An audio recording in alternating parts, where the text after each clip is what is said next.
Sejam muito bem-vindos a mais um Na Mesa. Muito bom ter você aqui junto conosco nesse episódio especial da Conferência Onda Dura 2025, que, aliás, está sendo maravilhosa. Quem aqui está curtindo a conferência faz barulho. Glória a Deus. Bom demais. Glória a Deus. A gente está aqui num auditório com uma galera e estamos muito felizes de poder compartilhar esse conteúdo com você, que eu creio que é de muita urgência entendermos, como cristãos, o que está acontecendo no Oriente Médio. E para isso nós trouxemos um querido irmão, membro da nossa igreja, Igor Sabino. É um prazer ter você aqui. O prazer é meu estar aqui com vocês, falando sobre um assunto que é tão importante e que muitas vezes é negligenciado pelos cristãos, pela igreja. E eu fico muito feliz de fazer parte da Onda e ver o quanto que, mesmo sendo uma igreja local, é uma igreja global, né? A gente leva em consideração esse mandato de Jesus de ir por todas as nações. E por isso que acontece em Israel, que acontece no Oriente Médio, também nos afeta. Verdade. Então é uma alegria estar aqui. Glória a Deus. É muito bom conversar contigo, Igor, porque assim, eu noto que você não leva essa questão do Oriente Médio apenas como uma questão intelectual. Eu te sigo no Instagram e percebo claramente que existe muita afeição por essa causa, por essa luta. E eu acredito que isso é maravilhoso, porque tem a ver com o tipo de coração que a gente tem que encarar as coisas que acontecem no mundo. Então é bom demais. Vai ser muito bom o bate-papo que a gente vai ter. Fica ligado. E também com o nosso querido Lucas. Bom demais? Tudo certo. Tudo certo? Tamo junto. E também com o nosso querido irmão, pastor Bruno Colonetti. Tamo junto, gente. Tamo junto. Bruno Colonetti é especialista no quê? Especialista em Senhor dos Anéis, Palmeiras... Terra-média. Terra-média. Isso, ó. Como criar 3 filhos. Isso aí tô aprendendo aí. Boa. Mas é isso aí. Roda a vinheta, porque tá começando mais um Na Mesa. Bora. Bom demais, galera. Vamos lá. E antes de começar esse bate-papo aqui, eu quero te convidar, você que está assistindo esse podcast, vocês que estão aqui com a gente, a se inscrever no nosso canal. Se inscreve, ativa a notificação, já deixa um comentário, compartilha esse vídeo, porque eu vou te falar uma coisa. Ainda que a gente esteja falando em um momento que está bem, assim, esqueci a palavra agora, mas inflamado esse tema, volta e meia esse tema volta a aparecer, né? Se volta a ser uma De tempos pauta. em tempos, né? Desde o início dos tempos. Então, o que eu acredito? Que esse podcast é bem atemporal. Então, ele é para hoje, é para amanhã, é para depois. Então, a questão de Israel, Jerusalém, ela atravessou a história da humanidade, né? A história da humanidade nasce na Mesopotâmia, vizinha de Israel, Jerusalém, e ali, então, a civilização se desenvolveu e, portanto, é um assunto que a gente precisa entender. E eu diria que, como cristãos, precisamos também estar atentos, porque tem muita questão escatológica, tal, enfim, que a gente nem vai entrar muito no mérito disso, mas a gente precisa entender quais são as nossas origens de fé, que nascem com um judeu, com Jesus, em Jerusalém, e todo o contexto de Jericó, contexto da Judéia, contexto da Galileia, e é muito importante a gente estar por dentro desse assunto. Muito bom. Glória a Deus. Então é isso, se inscreve, compartilha, deixa o seu like. Rumo ao 1 milhão. E rumo ao 1 milhão, estamos quase lá, sabia? A gente está quase chegando no 1 milhão. Falta só 495 mil. Então vamos trabalhar para chegar lá. Tá? Mas estamos quase lá. Vai ser uma honra, um prazer. Vamos para cima então, para esse podcast. Vamos lá. Vamos para cima. E vamos começar, Igor, dando um pano de fundo para quem só vê notícia na internet, enfim, pano de fundo sobre Israel, Irã, sobre o que está acontecendo nesse momento. Sim. A gente teve, no último dia 13, um ataque preventivo de Israel a alguns alvos nucleares do Irã e alvos militares, porque o Irã ele tem um objetivo de construir uma bomba atômica e, embora ele faça parte de um tratado internacional de não proliferação nuclear, a gente vinha tendo já uma série de relatórios da ONU que apontava que o Irã estava descumprindo com as suas obrigações. E a gente estava tendo uma tentativa dos Estados Unidos, principalmente do presidente Donald Trump, de fazer com que o Irã chegasse a um novo acordo nuclear para que ele continuasse enriquecendo urânio, mas para fins pacíficos, para geração de energia, para fins domésticos, não para fins militares, porque isso é algo que é proibido pelo próprio tratado que o Irã faz parte. Só que a gente teve alguns relatos da própria ONU, algumas evidências, de que o Irã estava muito perto de chegar a ter uma arma nuclear. E aí foi quando Israel tomou a decisão de realizar esses ataques preventivos para impedir que o Irã consiga criar essa bomba nuclear, porque o Irã representa uma ameaça existencial para Israel. Então muita gente acha que essa guerra ela começou na semana passada, mas essa é uma guerra que ela começou há muito tempo atrás. Então o Irã, ele em 1979, a gente teve a Revolução Islâmica no Irã. O Irã, até então, ele era uma monarquia secular, ele era aliado ao Ocidente, tinha problemas com autoritarismo, era um governo autocrático, como, infelizmente, a maioria dos governos do Oriente Médio. Mas aí a gente teve essa revolução popular que levou os clérigos muçulmanos ao poder. E, diferente do que as pessoas acham, o Irã ele não é árabe, eles são persas. E eles seguem uma vertente do Islã, que é o xiismo. Eles são xiitas. E dentro do Islã, xiita, né, ser xiita não significa que são mais radicais. Às vezes a gente tem essa ideia de que fulano é xiita, como se fosse mais radical. Mas se a gente for ver, os principais grupos terroristas hoje, Al-Qaeda, Estado Islâmico, Hamas, eles são sunitas. Mas no caso dos xiitas, eles têm uma visão sobre o fim dos tempos, uma visão escatológica, que eles acreditam que é uma figura messiânica dentro do Islã, um imã. O 12º imã, ele vai voltar para reinar sobre a terra. Eles acreditam, inclusive, que Jesus também vai voltar, mas um Jesus muçulmano, diferente do Jesus que a gente, enquanto cristão, espera.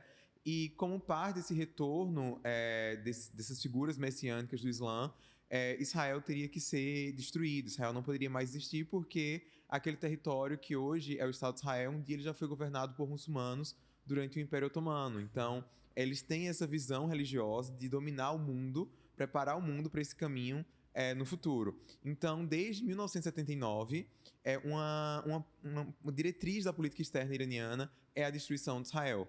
Então, lá em Teherã, tem um relógio e que eles ficam contando o tempo que eles têm que eles vão destruir Israel. E isso morte a Israel, morte aos Estados Unidos, eles falam que é o grande Satã e o pequeno Satã, né? Os Estados Unidos e Israel. Então, esse é um objetivo do país, é um regime que ele é teocrático. Então, por mais que tenham eleições, a gente tem presidente, mas quem governa o país é uma junta de clérigos, né, de líderes religiosos que eles fazem com que todas as leis do país estejam de acordo com a interpretação que eles dão para o Alcorão e para os ensinos lá islâmicos. Então, ao longo dos anos, a gente tem visto o que a gente chama de guerra por procuração e guerra nas sombras entre Israel e o Irã. Era uma guerra que ela era indireta. Então, o Irã, ele financia uma série de grupos terroristas no Oriente Médio que são contra Israel. O Hamas, na faixa de Gaza. Então, aquele ataque que teve, né, um massacre no 7 de outubro, no sul de Israel, que a gente teve 1.200 pessoas que foram mortas, outras 250 foram sequestradas. No momento que a gente está gravando, ainda tem cerca de 50 reféns na faixa de Gaza. Isso levou a uma guerra terrível. E era o Irã quem estava por trás, né? O Irã tinha um interesse em que o Hamas realizasse aquele massacre em Israel. Foi o maior ataque antissemita desde o Holocausto, porque o Irã estava vendo que os países árabes estavam se aproximando de Israel e eles poderiam chegar a um acordo de paz. Então, o objetivo do Irã era fazer com que Israel mergulhasse em uma guerra para fazer com que as imagens, né, do sofrimento e tudo fizesse com que a comunidade internacional e principalmente a população dos países árabes se voltasse contra Israel, a ponto de países como a Arábia Saudita não mais reconhecer Israel. Dar uma mexida no baralho. Isso, mexer no tabuleiro geopolítico da região. E nesse aspecto acabou conseguindo. Só que eles não financiam somente o Hamas. Eles também financiam o Hezbollah no Líbano. Tanto que no dia 8 de outubro, um dia depois do ataque do Hamas, o Hezbollah começou a lançar mísseis, né, foguetes contra o norte de Israel. E o exército do Hezbollah, ele é maior do que o exército de muitos países. Eles controlam grandes áreas no sul do Líbano. Até isso eu queria tirar uma dúvida com você. Eu ouvi uma pessoa fazendo um comentário sobre o ataque do 7 de outubro e falando que a intenção e a articulação era que houvesse uma invasão do sul, da Palestina, com o Hamas e do norte com o Hezbollah, e fosse uma ação combinada no mesmo dia. Que a intenção era que eles se encontrassem em Tel Aviv ou Jerusalém, meio que, enfim, matando todos que vissem no caminho até se encontrar no centro. Isso procede ou não? Sim, totalmente. Inclusive, o que o Hamas fez no sul de Israel, pegou Israel, a inteligência israelense de surpresa, porque eles estavam preparados para que aquilo acontecesse no norte do país. Então, quando você vai no norte de Israel, você vê claramente no sul do Líbano, lá nas montanhas, eles falando que placas em inglês, em árabe, em persa, dizendo: nós vamos destruir Israel, nós vamos conquistar Jerusalém. E isso foi uma coisa que me chocou muito quando eu fui para o Líbano em 2016, porque quando você vai para certas áreas do país que são realmente governadas pelo Hezbollah, tem a bandeira do Irã e tem essas ameaças a Israel, dizendo que você está entrando aqui em um território diferente. Então, existe essa ameaça, essa guerra do Irã contra Israel, não é algo que vem de hoje. E além de financiar esses grupos terroristas na faixa de Gaza, também no Líbano, eles também financiam os Houthis, que é um outro grupo terrorista que está no Iêmen. O Iêmen já lá do outro lado, já ali perto da África. E esse é um grupo terrorista que o slogan deles é morte aos judeus, amaldiçoados sejam judeus, né? Morte aos Estados Unidos. Fora grupos terroristas que o Irã também financiava na Síria e no Iraque. Então, com o 7 de outubro, o Irã ele entra numa guerra mais direta, assim, uma guerra esquenta mais. Antes era uma guerra por procuração, era uma guerra nas sombras. Israel ia lá, eliminava um cientista, fazia uma ação dentro do próprio Irã de sabotagem de usinas nucleares, esse tipo de coisa, mas nada era tão direto. Até que ano passado a gente teve, pela primeira vez na história, um ataque direto do Irã contra Israel. Então a gente teve isso em abril do ano passado e também em agosto. O ataque aconteceu na semana que eu ia para Israel, inclusive. Minha viagem foi cancelada, tudo.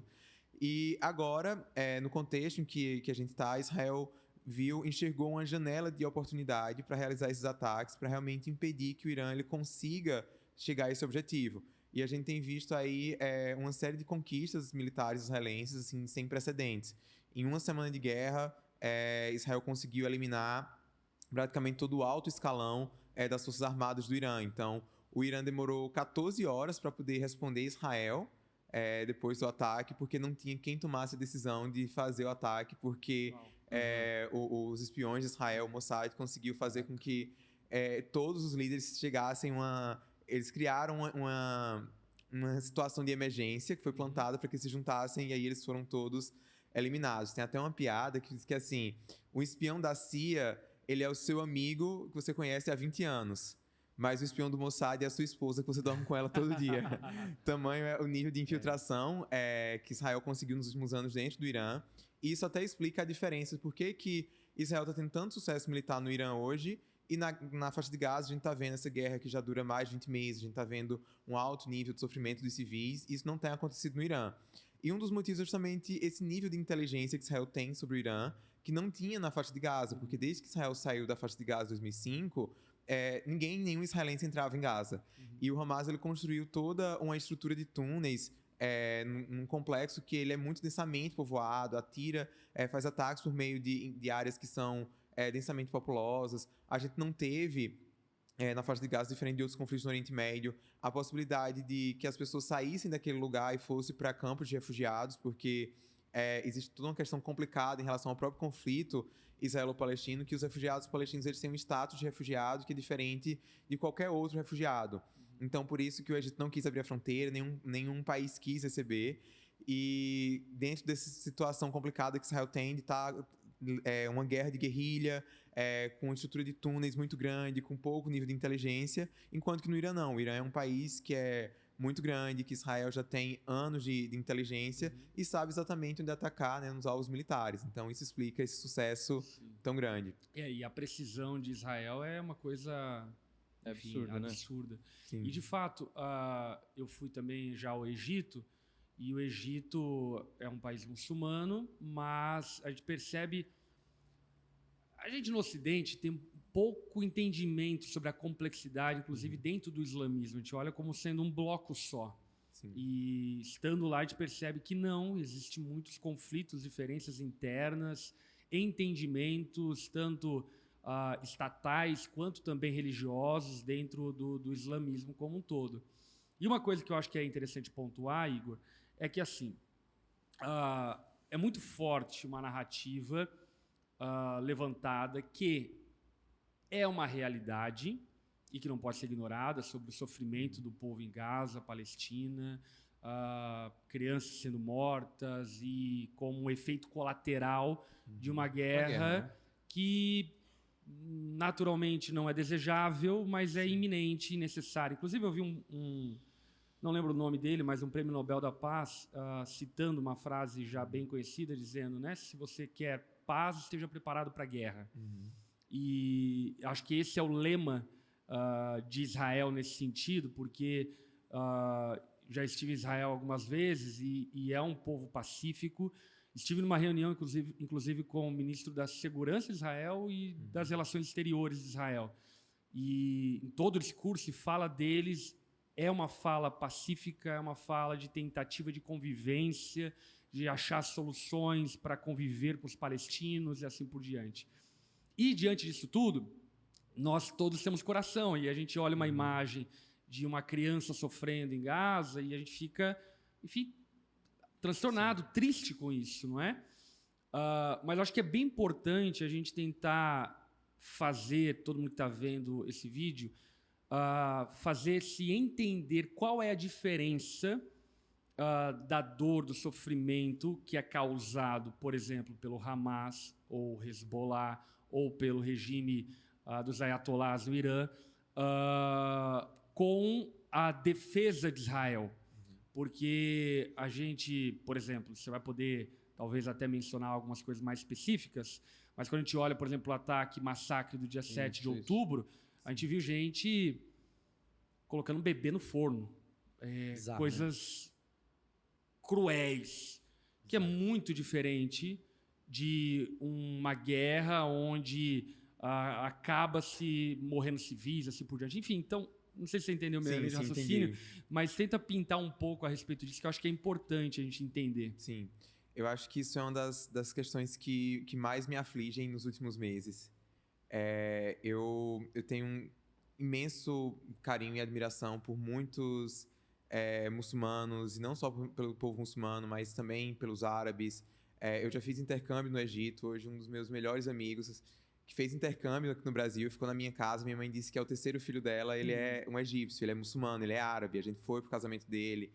E são dois povos, né? Tanto os árabes, né, quanto os israelenses, os judeus e também os persas. São pessoas que são maravilhosas, que só querem viver em paz, que querem ter uma vida de dignidade. E é muito triste ver toda essa situação, né? Eu estive em Israel recentemente e eu visitei os lugares em que o Hamas realizou o 7 de outubro. E para mim a sensação foi muito semelhante à que eu tive quando eu fui a Auschwitz, né? Aos campos de concentração, porque foram 1.200 pessoas que morreram no dia 7 de outubro, mas elas não morreram porque caiu uma bomba. Uhum. Elas foram mortas intencionalmente e com um alto requinte de crueldade. Então foram famílias que estavam dormindo e que tiveram a casa incendiada. Elas foram para um bunker, porque toda casa em Israel tem um bunker, e para se proteger dos mísseis. E quando estavam lá, os terroristas incendiavam porque sabiam que eles não iam sair, as pessoas morriam como se tivessem uma câmara de gás. Então, você tem áudios, né? Assim, os terroristas, eles filmaram as atrocidades que eles cometeram no dia 7 de outubro. Eles tinham interesse de exterminar o povo judeu. Tem um vídeo que o exército de Israel fez um compilado, né, do que os próprios terroristas gravaram, imagens de segurança. E são 40 minutos que eu acho que vão me aterrorizar para o resto da vida, o que eu vi. Você chegou a ter acesso? Sim, eu assisti esse vídeo lá no CE do IDF em Israel.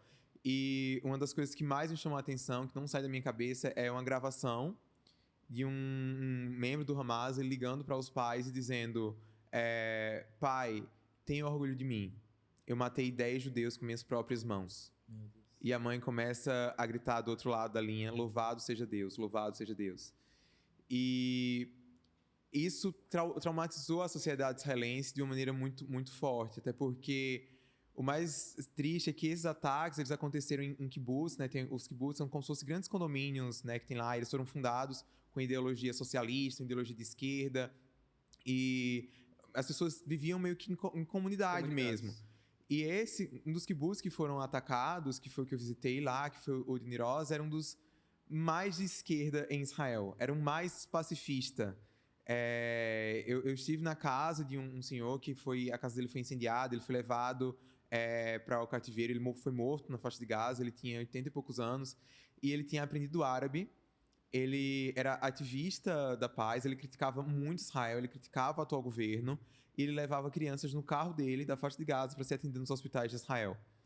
Então, com o 7 de outubro, você teve a sensação dentro de Israel que a paz ela morreu, de que é impossível fazer paz. Uhum. E isso vai gerando esse ciclo assim, de desumanização de um lado, porque você está tão focado no Sudão, você não consegue enxergar do outro. E aí é onde entra o dilema, né? Israel precisa responder, precisa dar uma resposta para o Hamas. E aí começa essa guerra. E eu, enquanto cristão e cientista político, né, eu acredito que, primeiro, que a gente não tem como separar a religião da política internacional. Uhum. É impossível. seja a nossa visão cristã, seja a visão que os muçulmanos têm, e há várias interpretações possíveis, né? Por um lado, você tem grupos radicais como o Hamas, você tem o próprio regime do Irã, que usa a religião para justificar a violência, você tem agora os Emirados Árabes, que quer usar o Islã para propor a tolerância. Então, você vai para Abu Dhabi, você tem a Casa da Família de Abraão, tem uma mesquita, uma sinagoga, uma igreja juntos, a Corte de Abraão. Então, tem movimento de reforma dentro do Islã, né? A gente tem 1,2 bilhão de muçulmanos no mundo. Então, do mesmo jeito que não dá para a gente generalizar todos os cristãos, não dá para generalizar todos os muçulmanos. Eu acho importante ressaltar isso. Mas a gente vive um contexto da política internacional em que o que domina ainda é a força, é o poder. Então, por mais que a gente tenha instituições internacionais, que a gente tenha direito internacional, mas no fim das contas, cada Estado ele vai lutar pela sua sobrevivência. Sim. E enquanto cristão, eu acho que a gente precisa entender como que isso funciona, como que são essas regras do jogo, mas não significa que a gente vai achar que isso é justo. Né? Então, eu acredito na ideia de guerra justa, eu acredito que há momentos em que é necessário recorrer a guerras para alcançar a paz, mas mesmo nas guerras mais justas, a gente vai ter danos, a gente vai ter morte, a gente vai ter sofrimento. Então, eu acho que o papel do cristão em momentos como esse é que a gente não pode perder a nossa humanidade, eu acho que a gente não pode perder a nossa habilidade de chorar. Sim. De lembrar aquele Jesus que, quando ele recebe a notícia de que Lázaro havia sido morto, por mais que ele tivesse o poder de ressuscitar Lázaro, foi o que ele fez, mas o que a Bíblia fala? A primeira reação de Jesus foi chorar. Então, eu acho que essa é a principal coisa que a gente, quando cristão, pode fazer, né? Assim, às vezes as pessoas me cobram muito certos posicionamentos nas redes sociais e eu falo assim, olha, eu não tenho poder para convencer o Hamas a libertar os 50 reféns que estão na faixa de Gaza e com isso acabar a guerra. Eu não tenho poder para evitar que o Irã queira construir uma bomba atômica. Eu não tenho poder de nada disso, a gente não tem. Mas eu posso evitar que judeus eles sejam alvos de preconceito no Brasil por conta de estereótipos antissemitas. Eu posso combater a islamofobia, eu posso combater essa desumanização dos muçulmanos, dos árabes, porque isso sim tem um impacto na vida real. A gente está vendo o antissemitismo crescendo assustadoramente no Brasil e no mundo. Eu tenho amigos judeus que têm medo de sair nas ruas. Isso é um ponto que eu queria tocar. Assim, só queria, antes, fazer um paralelo importante.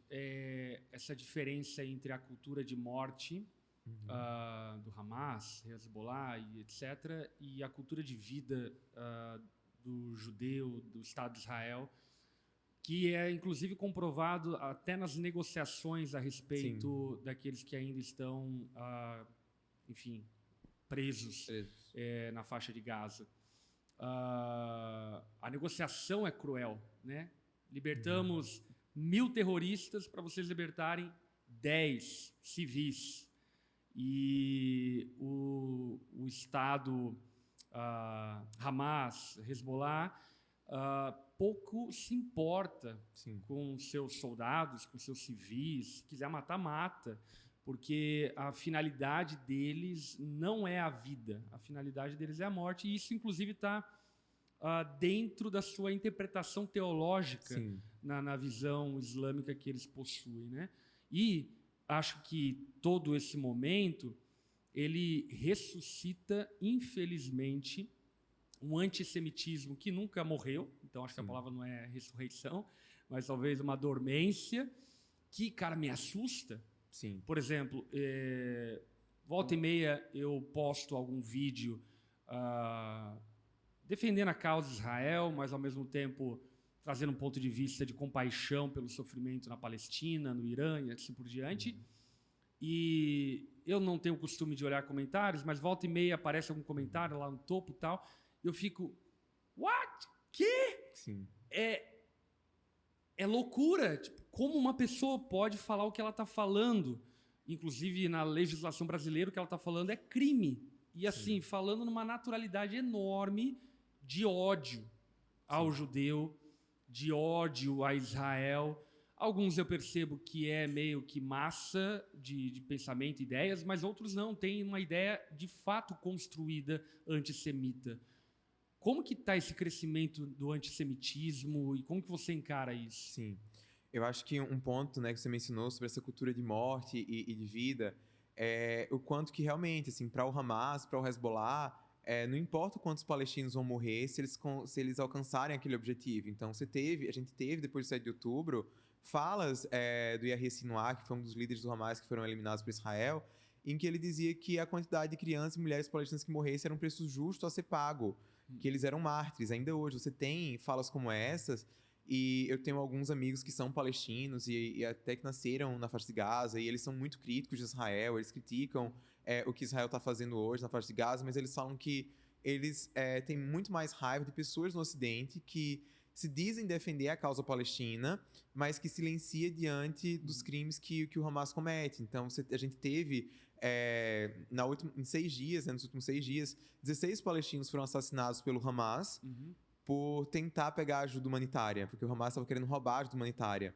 E isso são casos recentes. Tem algumas imagens que eu vejo o Hamas torturando pessoas que criticam o Hamas, né? Às vezes as pessoas falam assim, porque as pessoas na faixa de Gaza não criticam o Hamas, não se opõem. Porque quando eles fazem isso, eles são mortos, literalmente. Então, existe isso, mas eu acho que o que a gente está vivendo hoje no Ocidente em relação ao antissemitismo é muito... o antissemitismo ele é uma forma de racismo contra os judeus, mas ele também tem um quê de teoria da conspiração. Então, essa ideia de que o judeu, ele tem um plano maligno, ele é uma ameaça à existência da sociedade, ele tem que ser detido de alguma forma. Então, a gente tem, infelizmente, o antissemitismo religioso, o antissemitismo cristão, né? A ideia de que os judeus mataram Jesus, então eles são um povo amaldiçoado, e eles são ruins. E isso foi o que a gente viu durante a Idade Média, a gente viu durante o Holocausto, né? O próprio período da Reforma. O Hitler, ele usava trechos do Lutero, ele dizia que estava completando a obra de Jesus ao matar os judeus, enfim. E depois do Holocausto, a gente teve várias tentativas dos cristãos de tentar mudar isso. E agora a gente vê esse ressurgimento do antissemitismo, e as pessoas elas perderam o medo de ser antissemitas porque elas trocam o judeu por Israel, ou sionista, e adotam um discurso de justiça social. Então, eles retratam os judeus como sendo o colonizador branco, como sendo aquele que está o opressor. Eu vi alguns comentários esses dias nas redes sociais que me assustaram bastante, assim, em relação ao próprio apoio evangélico a Israel, né? A gente viu recentemente na Marcha para Jesus em São Paulo várias pessoas com bandeiras de Israel. E eu acho que é um pouco complicado também alguns aspectos desse apoio evangélico a Israel, porque às vezes acaba ignorando as vidas dos palestinos, dos próprios judeus, tem muita coisa escatológica que eu não acho que é saudável. Mas o que me choquei foi ver pessoas progressistas, colegas acadêmicos, cientistas sociais, falando assim, nossa, como os evangélicos são idiotas, como é que eles estão apoiando um país do povo que matou Jesus? E eu acho engraçado porque é uma pessoa que ela nem é cristã, ela zomba da nossa fé muitas vezes, ela nos critica por aquilo que a gente acredita, e ela tá pegando um tropo que era o que os nazistas falavam, só para ficar contra Israel.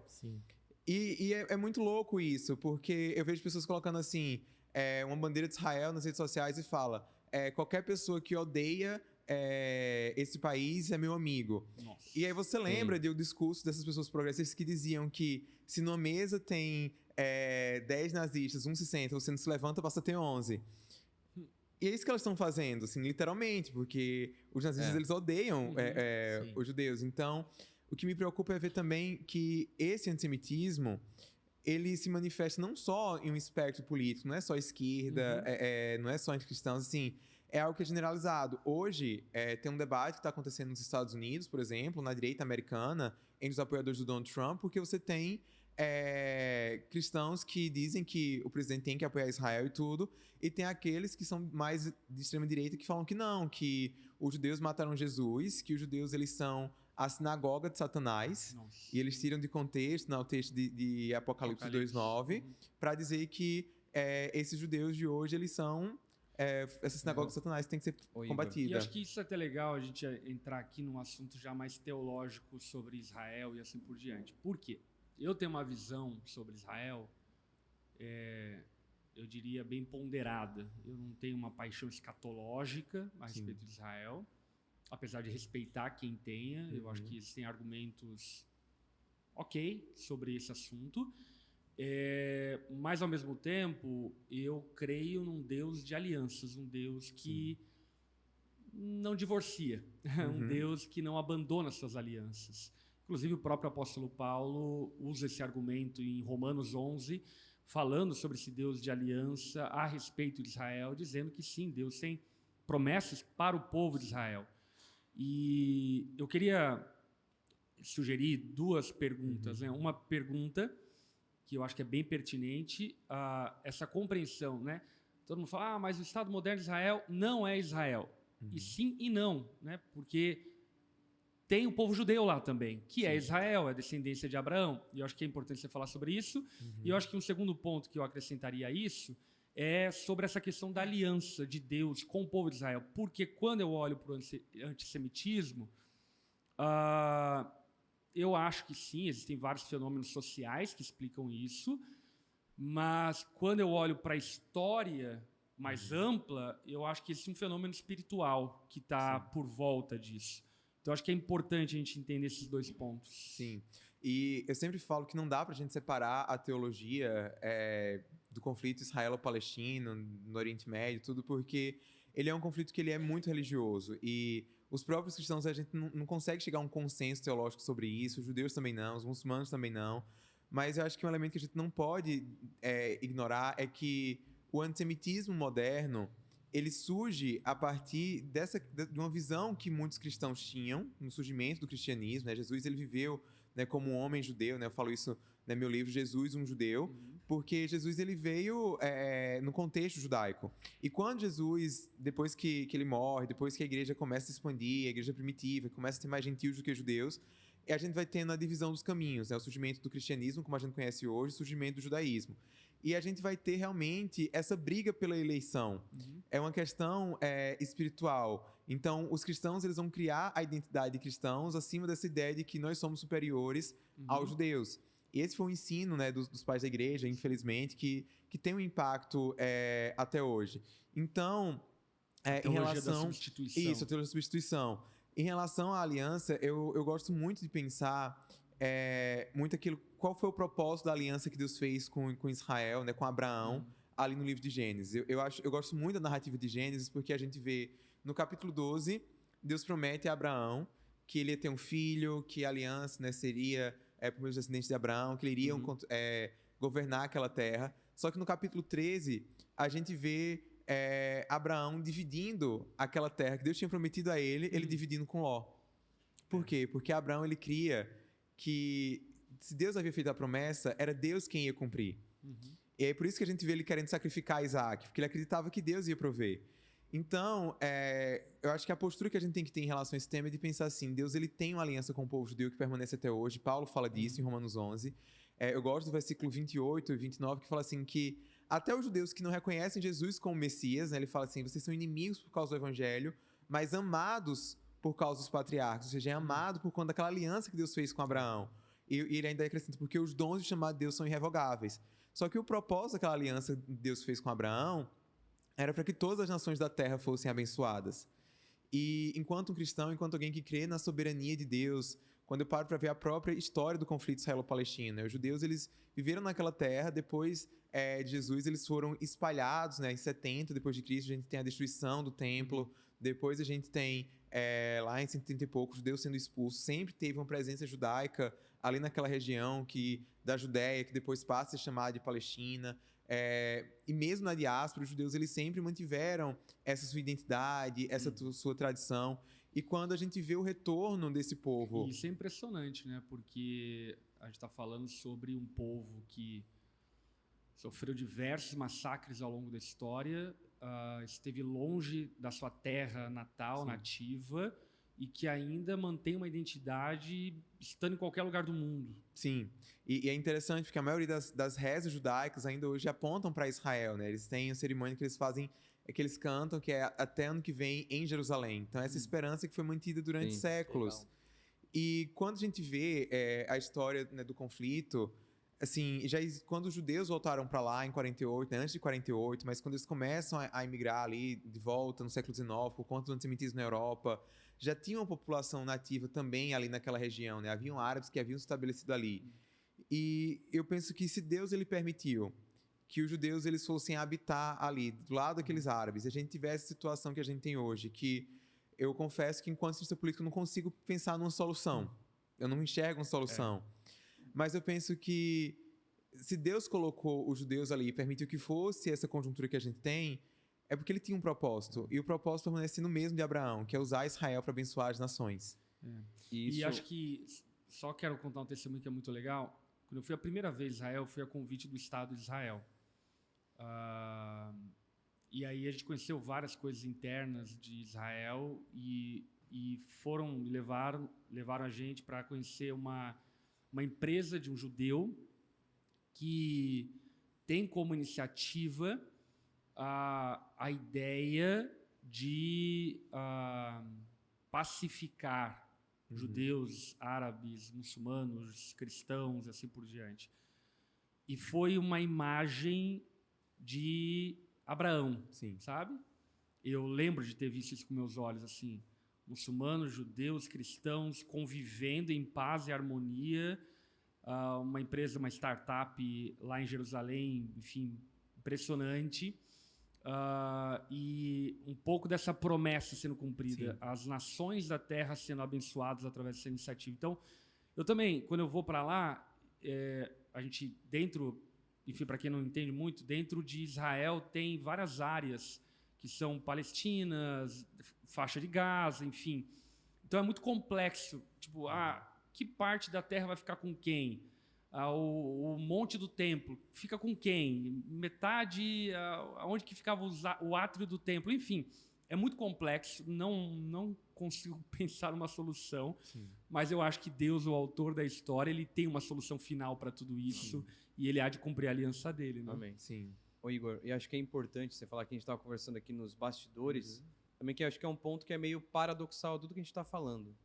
Que ao mesmo tempo que nós estamos, né, numa guerra iminente, essa guerra está acontecendo agora mais né, latente do que nunca, você estava também falando para nós aqui que a comunidade cristã no Irã é a maior do mundo. É uma das que mais está crescendo no mundo. Sim. Isso foi um choque saber disso. Saber Sim. que mesmo no Irã, hoje, né, diante de toda essa guerra, tem uma comunidade cristã tão grande assim. Sim. A gente tem visto um crescimento muito grande do cristianismo no Irã, principalmente o cristianismo evangélico nas últimas décadas, porque desde que houve essa revolução iraniana em 79, a religião ela se tornou obrigatória para todo mundo. E o governo, ele tem uma repressão muito grande. Então, assim, as mulheres elas não podem sair na rua sem estar com a cabeça coberta. A gente teve, alguns anos atrás, uns 2 anos atrás, a Mahsa Amini, uma mina que ela foi morta, espancada pela polícia de moralidade, porque ela deixou o cabelo à mostra. Então, assim, as mulheres elas são espancadas nas ruas. As pessoas elas não podem beber álcool. Existe uma repressão muito grande, por exemplo, a comunidade LGBT. Então, assim, os homens gays no Irã, eles são mortos ou eles são obrigados a se tornarem mulheres trans, a transicionar, a fazer cirurgia de redesignação sexual. Então, coisa Nossa, que eu sabia disso não, porque cara. eles aceitam os trans, aceitam entre aspas, né? Porque tem... Aparentemente. Toleram. porque eles têm uma lei religiosa que diz que é aceitável. É possível que um homem tenha nascido no corpo de uma mulher e vice-versa. Mas, então, isso é aceitável fazer a transição, mas é inaceitável a homossexualidade. Então, existe uma repressão muito grande à vida comum. Então, isso tem feito com que haja um número muito grande de ateus, um número muito grande de jovens que usam entorpecentes, que usam drogas, enfim, que tentam fugir dessa visão, assim, dessa religiosidade que é imposta. E, no meio disso, a gente tem tido um fenômeno muito grande de conversões ao cristianismo, por conta da televisão via satélite. Então, no Oriente Médio tem muitos canais, a maioria dos canais são TV satélite, e a gente tem muitos casos, assim, de pastores e líderes da igreja do Irã, que eles ou moram em outros países do Oriente Médio, vão para o Ocidente, e eles produzem conteúdo evangelístico em Farsi, né, que é a língua do Irã. Sim. E é transmitido via satélite. Tem muitos casos também de testemunhos de pessoas que se convertem porque tiveram visões com Jesus e vão assistir televisão. E é uma igreja assim, que sofre muita repressão. Então, todo o aparato que o Estado usa para perseguir, por exemplo, quem eles acham que é suspeito de ser espião de Israel, eles vão Isso. contra a igreja, porque eles dizem que eles acreditam que os cristãos lá eles são espiões de Israel e do Ocidente. E teve um relato que eu ouvi há alguns anos de uma cristã iraniana que me tocou muito, porque os principais líderes dessa igreja iraniana, a igreja que era principalmente de células, a igreja caseira, são mulheres. Porque quando os homens são descobertos, eles são enviados para tortura, para uma prisão de Evin, que é um dos piores lá do Irã. Então as mulheres elas conseguem transitar relativamente mais fácil.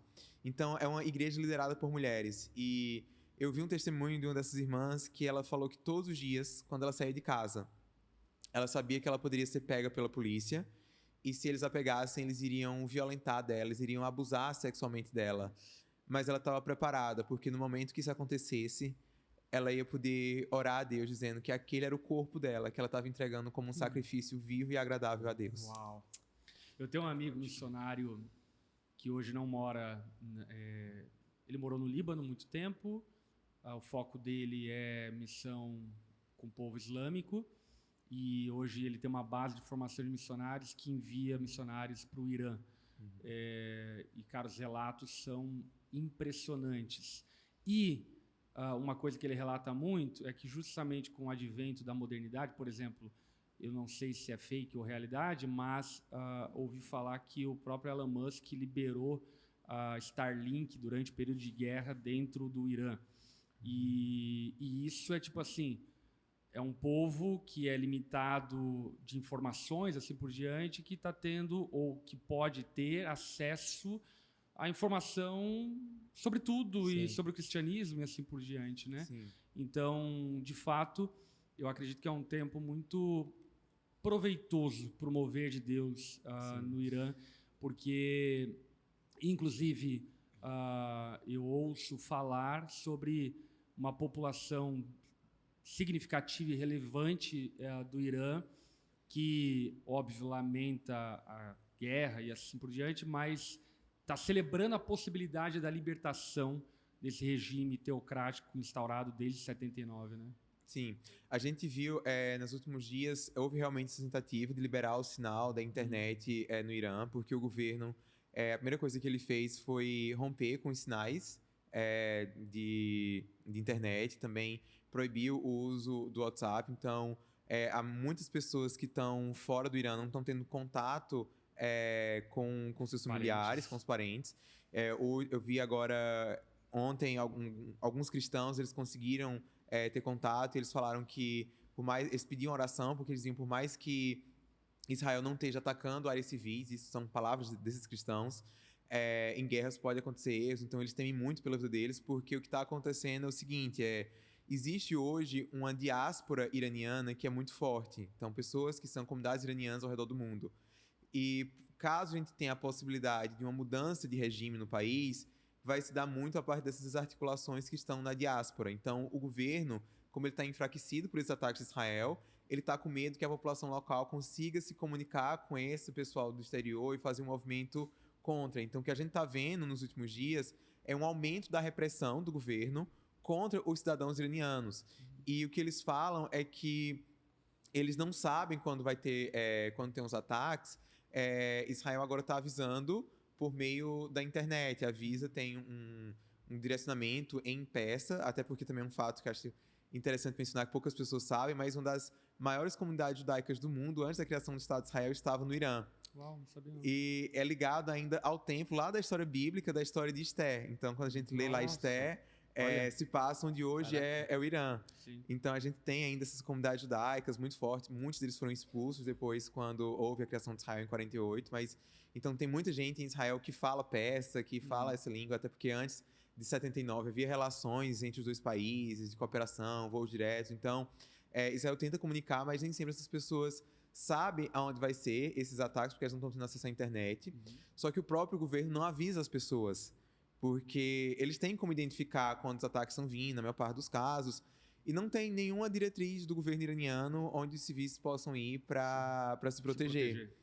E eu estava vendo recentemente um brasileiro que estava lá e a única diretriz que o governo brasileiro consegue dar é: venha para a embaixada. Fique aqui na embaixada, ou fique no céu do seu hotel, porque são os lugares em que é certeza que Israel não vai alvejar. Mas isso mostra o quanto que o governo não liga para os seus próprios civis. Deixa eu fazer só uma última pergunta, aí a gente joga uma pergunta da plateia.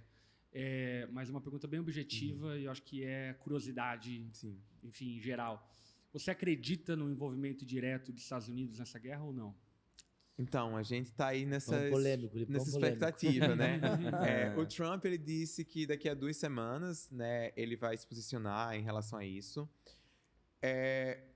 Israel, ele tem um dilema agora em relação aos objetivos que ele tem em relação ao Irã, porque a principal usina nuclear é a de Fordow, que Israel não tem, até teria condições de realizar esse ataque, mas teria que ser uma coisa terrestre, é muito mais complicada, porque vale ressaltar que além dos ataques aéreos, Israel também está agindo dentro do Irã por conta dos espiões que já estavam lá há muito tempo, o Mossad. Mas os Estados Unidos têm essa tecnologia, teria como fazer isso. O Trump está tentando pressionar o Irã a fazer um acordo nuclear, e existe uma pressão muito grande dentro do próprio Estados Unidos para que os Estados Unidos não entrem em uma nova guerra nos Estados Unidos, no Oriente Médio. Então, a gente tem uma característica do discurso eleitoral do Trump, era esse discurso isolacionista, de que ele iria acabar as guerras, ele não ia entrar em guerras no Oriente Médio. Então, ele usou esse discurso em relação à Ucrânia, não deu certo, usou em relação a Israel e Hamas também não está dando certo, e agora, então, não dá para esperar muito. O que a gente observa é que dentro, a base do Trump está muito dividida, justamente porque, de um lado, você tem cristãos evangélicos que são super para Israel, inclusive, hoje, o embaixador dos Estados Unidos em Israel, ele é um cristão, ele é pastor, ele fazia viagens para Israel antes de se tornar pastor. Eu participei de uma conversa com ele e alguns líderes evangélicos americanos recentemente. Mas você tem um outro lado dos apoiadores do Trump que eles estão totalmente contra Israel. Eles têm adotado um discurso realmente antissemita, desse antissemitismo cristão, de que judeus são sinagogas de Satanás. Grandes influenciadores de direita estão adotando um discurso antissemita abertamente. Então, existe essa pressão dentro da base do próprio Trump e do contexto interno dos Estados Unidos. Então, ele é muito improvável. A gente nunca sabe assim, como que o Trump ele vai agir. Então, não sabemos. Porém, eu acredito que a gente não corre o risco de ter uma escalada de uma terceira guerra de uma terceira guerra mundial, né? Sim. Que foi o que o Putin estava falando esses dias. Mas eu acho que é muito mais a gente tá vendo uma questão de balanço de ameaças para ver se o Irã ele se rende ou não. Sim. Até porque Israel também precisa desse apoio para continuar, até para se defender, né, dos ataques. Esse conflito ele mexe com a economia, né? O Irã é produtor de petróleo que, enfim, abastece o mundo todo. Isso. Bom demais, galera. Ó, a gente vai para a reta final e a gente vai abrir para 2 perguntas e elas precisam ser muito objetivas. Então, eu queria saber quem tem aí vontade de fazer uma pergunta pro Igor aqui. Levanta a mão. Então, eu vou pegar uma pessoa daqui. Tem aqui, na frente. Pode ser tu e o Samuca. Pode ser, Samuca? Então, vem pra cá vocês dois aqui nessa ponta aqui, pra nós, por favor. Pode vir aqui. E aí, pega o microfone e aí manda a tua pergunta pro Igor, enfim, dentro do tema. Samuca da Avenida Paulista. Pode ser aí mesmo. Eu tenho uma pergunta, na verdade eu tenho 2 perguntas, mas elas se relacionam. A primeira é como, Sabino, você enxerga a postura do nosso atual governo em relação a conflitos no Oriente Médio e, sobretudo, aos conflitos vigentes Israel-Hamas, Israel-Irã. E aos pastores, ainda, né, sobre esse tema, qual deve ser a postura de nós, enquanto cristãos, com relação à postura dos nossos governos, das pessoas que nos governam, né? Paulo fala um pouco disso em Romanos, sobre nos submetermos às nossas autoridades e tal. E como que funciona essa relação do cristão com a postura do nosso governo, né? Com relação aos conflitos, de forma geral? Valeu, Samuca. Obrigado. Começa pelo Igor, pode ser? Sim. Historicamente, a diplomacia brasileira ela tinha uma postura de equidistância em relação a Israel e a questão palestina, né? A ideia de criar, o Brasil sempre defendeu a criação de 2 estados. Então, tanto o Estado de Israel quanto o Estado palestino. O Brasil, inclusive, foi que deu o voto decisório lá na Assembleia Geral da ONU, em 47, na resolução que previa a criação do Estado de Israel.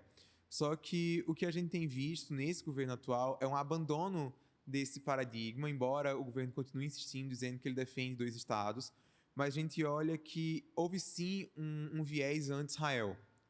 E isso faz parte da maneira como que o atual governo ele enxerga as mudanças que a gente está vivendo no mundo. Então, o Brasil ele tem se aliado, por exemplo, ao Irã, né, e a outros países chamados BRICS, países emergentes, como a China, como a Rússia, nessa ideia de criar uma nova ordem mundial, não mais baseada no Ocidente, não mais baseada nos Estados Unidos, na Europa.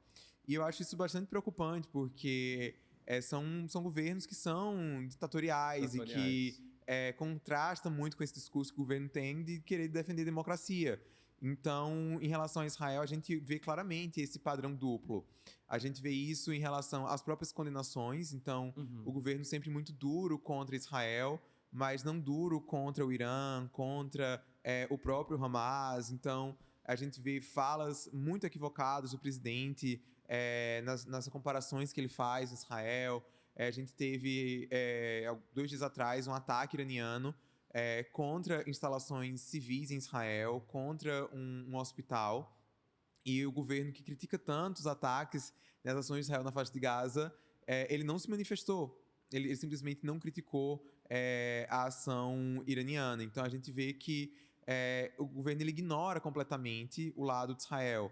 A gente teve, no massacre que o Hamas realizou lá no sul de Israel, 4 vítimas brasileiras. E você conversa com os familiares, o apoio que o Brasil deu foi muito pouco. Eu tenho um amigo que ele sobreviveu ao massacre. Ele estava lá no festival de música e ele passou 5, 7 horas num bunker embaixo dos corpos. E ele fala assim, o questionamento que ele sempre fala é: por que quando os brasileiros palestinos vieram para o Brasil, eles foram recebidos pelo presidente da República e eu não? Por que o presidente ele não liga para mim? Um dos brasileiros que foram mortos, o Michel Nzembal, o corpo dele foi encontrado 6 meses depois na faixa de Gaza. E a família dele se reuniu com o presidente da República uma única vez. O presidente já se reuniu com vários, não só o presidente, mas também membros do governo, já se reuniu com vários representantes da comunidade árabe, da comunidade palestina aqui no Brasil. Sim. E não se reuniu com ninguém da comunidade judaica. Sim. Então, existe sim um lado, existe um viés que eu acho que é bem triste. E até algumas falas muito grotescas, né? Ele, esses dias, falou sobre um número de crianças mortas na Palestina, que nem é o número da população da Palestina, enfim, que demonstra claramente um viés bem complicado, né? Sim, falou também que o ataque do Hamas tem sido a Tel Aviv, quando na verdade foi no sul. Uma ignorância, né?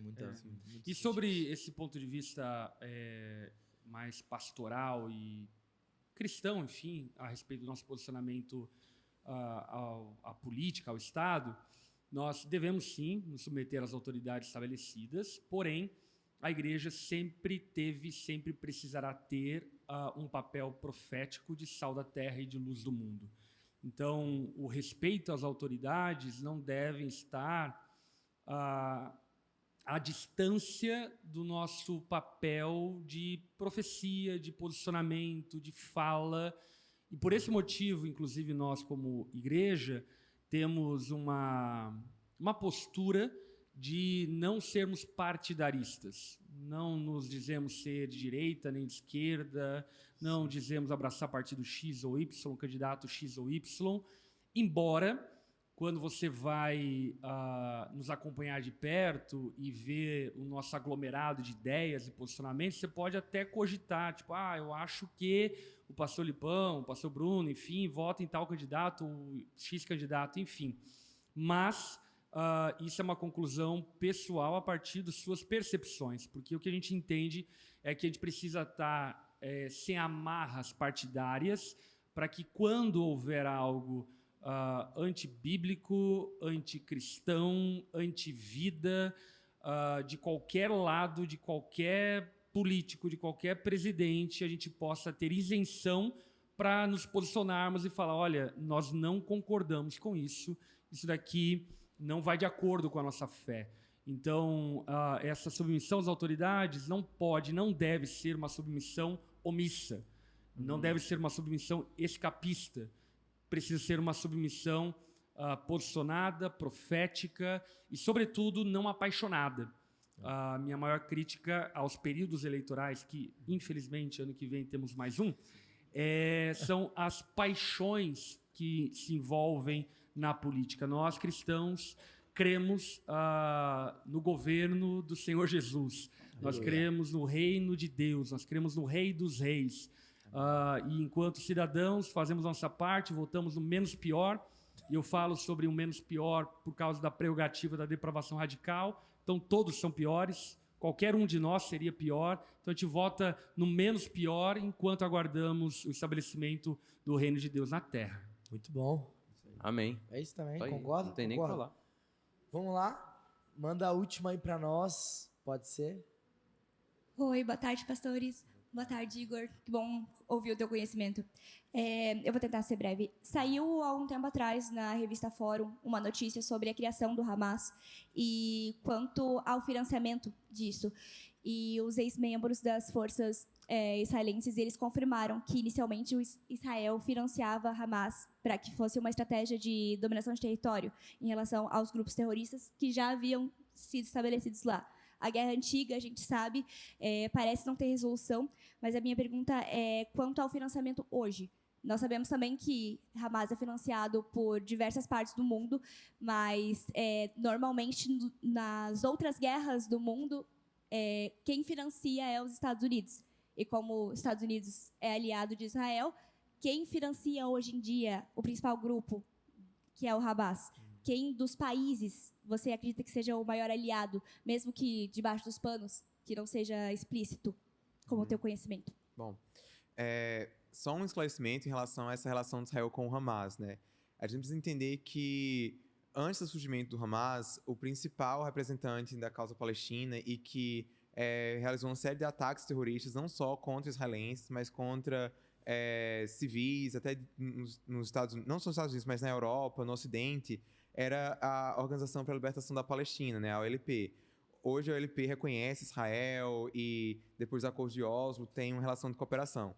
Mas no início, Israel acreditava que o Islã político, que um grupo religioso como o Hamas, ele poderia contrapor, fazer peso àquele nacionalismo exacerbado da autoridade palestina, né? E hoje viu-se que o contrário. Então, hoje a autoridade palestina ela coopera com Israel, ela reconhece Israel e o Hamas que prega a destruição de Israel por uma visão religiosa. Houve momentos em que Israel permitiu que o dinheiro realmente entrasse para o Hamas na faixa de Gaza, né? Hoje os principais financiadores do Hamas é o Catar, o Irã, e também eles têm um grande apoio da Turquia, da China e da Rússia. Mas hoje as principais lideranças do Hamas estão no Catar e na Turquia. Mas por que Israel permitiu que durante um tempo esse dinheiro chegasse ao Hamas? Porque o Hamas ele controla todos os serviços da faixa de Gaza, né? Controlava. Então, educação, saúde, era quem governava de fato. Então, o que o Israel acreditava e até fazer parte de conversas dos Estados Unidos com o Catar, porque o Catar é também um aliado dos Estados Unidos, por mais que seja hoje o país que mais financia o Hamas, mas é aliado dos Estados Unidos, é aliado do Ocidente, não só dos Estados Unidos, não é à toa que a gente teve a Copa do Mundo no Catar, faz parte das estratégias do Catar e de ter poder, porque Israel acreditava que se não tivesse dinheiro, se não houvesse a economia funcionando, seria muito mais fácil que a população de Gaza ela fosse se revoltar contra Israel, se armar e invadir Israel. Então foi um erro de cálculo político que aconteceu. Hoje o que Israel busca chegou-se à conclusão de que não dá para se manter o Hamas ali coexistindo, porque antes tinha ataques, né, em 2014, 2021, teve guerras pontuais, mas depois do 7 de outubro Israel viu que se o Hamas não fosse derrotado, o 7 de outubro ia acontecer várias vezes, até porque é isso que as próprias lideranças do Hamas faz. Então, essa estratégia de Israel é tentar evitar com que estrangular financeiramente o grupo. Só que não é possível fazer isso totalmente por conta desse apoio internacional. Hoje, quem mais financia o Hamas é o Catar, a Turquia, a Rússia e a China. Muito bom. Muito bom. Então é isso, galera. Uma salva de palmas aí pro Igor Sabino. Bom demais! Glória a Deus. Muito Aliás, bom. deixa eu falar só uma coisa. Ore muito pelo Igor Sabino, porque essa é uma causa muito justa e muito importante termos uma voz cristã. E você pode fazer ideia de quanta oposição ele sofre ao ter um posicionamento técnico sobre esse assunto.